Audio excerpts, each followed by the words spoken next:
jangankan Pak Darwis itu akan membagikan labanya untuk desa, atau jangankan Pak Darwis itu akan menyerahkan sebagian labanya ke PADES. Dia nggak pernah dapat apa-apa dari APBD. Relakan Pak Darwis kembali ke jalur mandat kepala desa. Jadi jadikan saja Pak Darwis itu lembaga kemasyarakatan desa. Desa bicara. Desa bicara. Desa bicara. Desa bicara. Ya ini apa berkaitan dengan sebenarnya poinnya pada hukum itu sih Pak. Ya. Banyak lebih poin ke sana. Tetapi kan tadi ada perkembangan BUMDes ini gitu.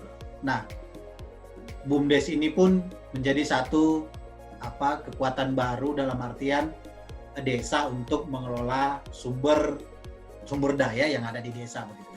Nah, perkembangan ini kemudian sedikit banyak kan desa didorong untuk punya wisata.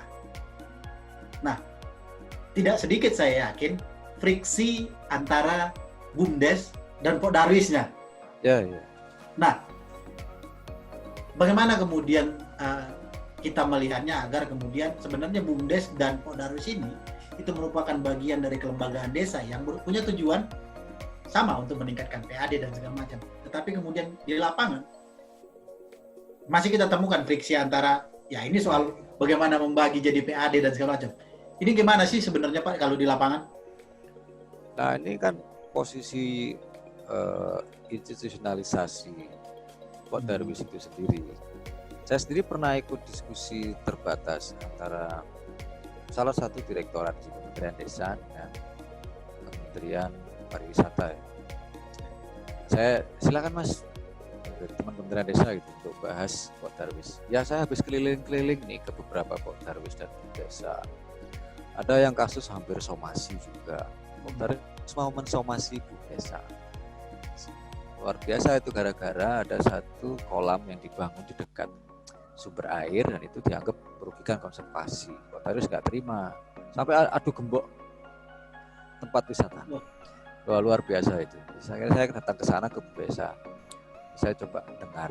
Nanti saya kemudian rangkum jadi satu pendapat hukum. Dan yang kedua, model Ngelanggeran. Pak Darwis itu sebenarnya lebih dulu hadir karena untuk mengorganisir teman-teman supaya tidak lagi melakukan pekerjaan menjadi TKI, TKW ya, atau purna. Jadi setelah purna mereka bergerak lagi di desa. Nah, itu kan prakarsa warga yang harus diakui dan disadari dalam sejarah.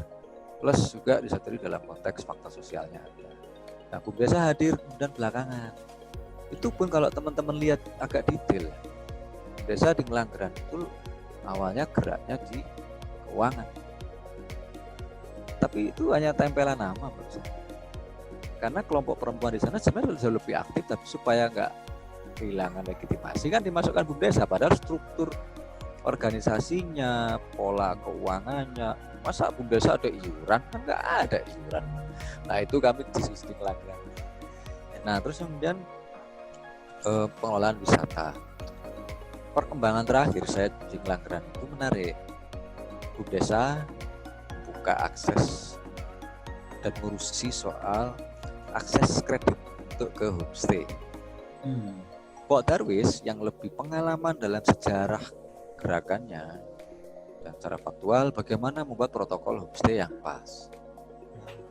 Nah, di sini ada kerjasama. Kebetulan saya nggak sengaja waktu main ke Ngelanggeran, ada Bu Desa, ada Pak Darwis, ada perusahaan yang memberikan kredit.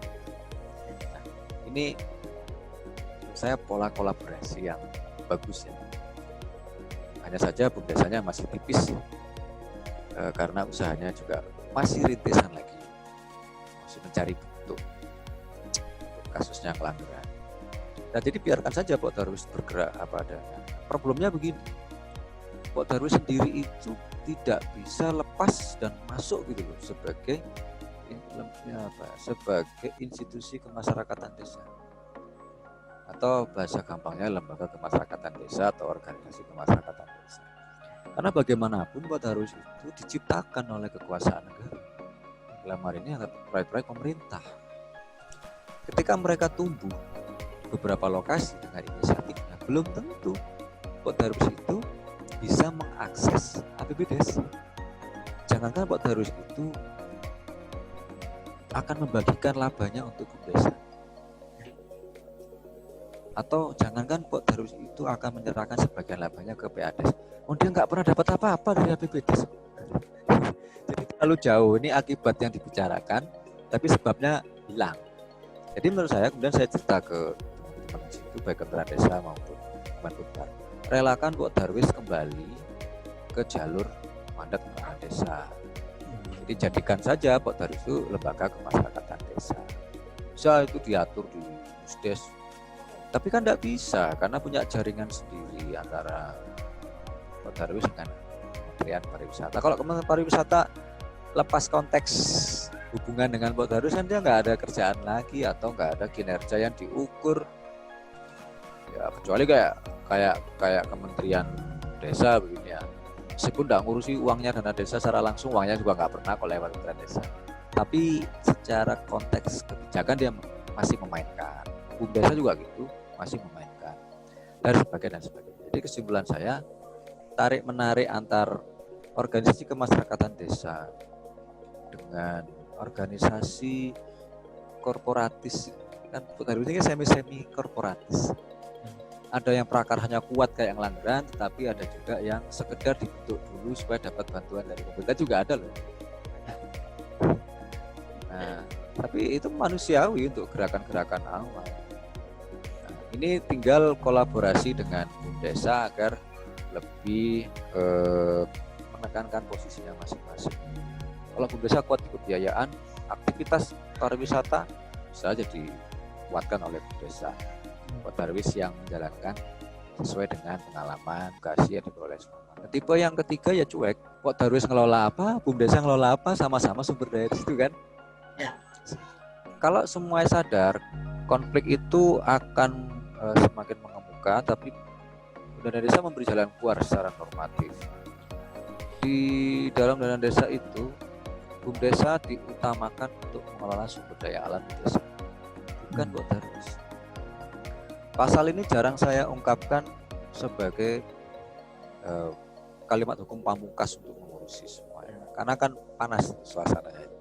Tapi kalau memang ingin memilih opsinya, jadi opsi Desa lah yang diutamakan untuk mengelola sumber daya alam di desa, tapi kolaborasi dengan organisasi-organisasi sepat atau organisasi korporat.